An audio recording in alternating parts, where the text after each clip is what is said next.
Welcome to my YouTube channel, Tonusu Vega, your fancy guru and paranormal expert. Shout out to Heron Soriano, Vera Ferrari, Rodney Dolauta, Kalesi Targaryen, Jacqueline Fernandez, The Love Tarot, Spiritual Leche, Marvin Boyser, Jojo Painagan, Nina Raquino, Eugenia Iglesia, Alia May, Ogs Sile, Dlamini, Linda De Leon, Josephine Martin, Goku as a Woman, Mark XX, Maiya, Kelimyay, Simple Bas, Manuel Mira. Taigdig ng mga panaginip. The Dream World. Pera, barya, bill o papel. Sa daigdig ng panaginip, ang pera ay sumisimbolo ng gastos o gastusin o pagkakagastusan. At maaari din na ito ay sumisimbolo sa iyong damdamin o kalooban na gusto mong magkaroon ng pera. So maaaring ang panaginip na ito ay nagbibigay sa iyo hindi lang ng warning kung hindi pinapatingnan sa iyo kung ikaw ba ay nagiging materyosong tao. Ang tao kasi ay hindi lamang dapat maging material. Spiritual din siya dapat. Hindi naman sinabi na maging ganid ka sa pera.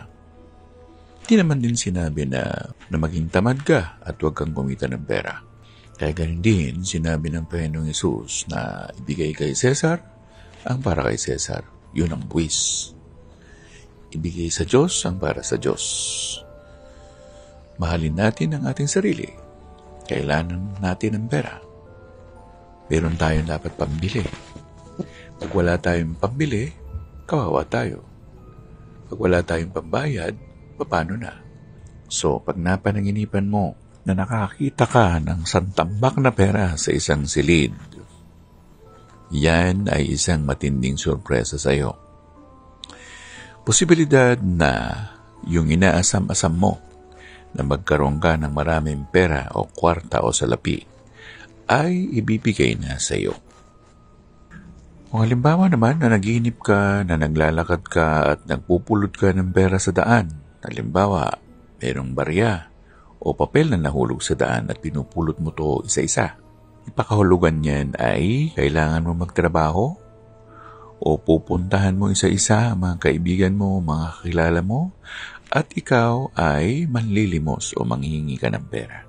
Kung halimbawa naman na naginip ka, umarap ka sa isang tao at sinampal ka ng napakaraming buo o papel na pera, magandang panaginip.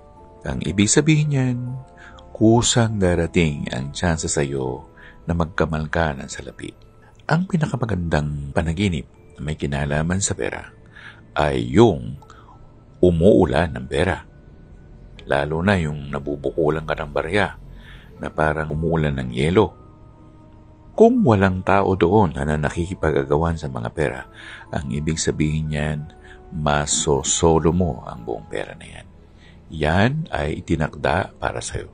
Subalit, sa panaginip, kung nakita mo na ikaw ay may mga kasamang ibang tao at nakikipag-agawan sa mga perang bumabagsak mula sa kalangitan, ang ibig sabihin niyan, marami kang kakompetensya at kailangan mo silang talunin. Pera na sira-sira. Pag gula-gulanit na papel, ang ibig sabihin niyan, may problema. Maaaring may nakapangutang sa'yo at hindi ka na niya babayaran. Kabaligtaran naman nun kung ang mga nakita mong barya ay matatanda na o yupi-yupi at napulot mo yun. Ang ibig sabihin niyan, makakatisod ka ng kayamanan nang hindi mo inaasahan.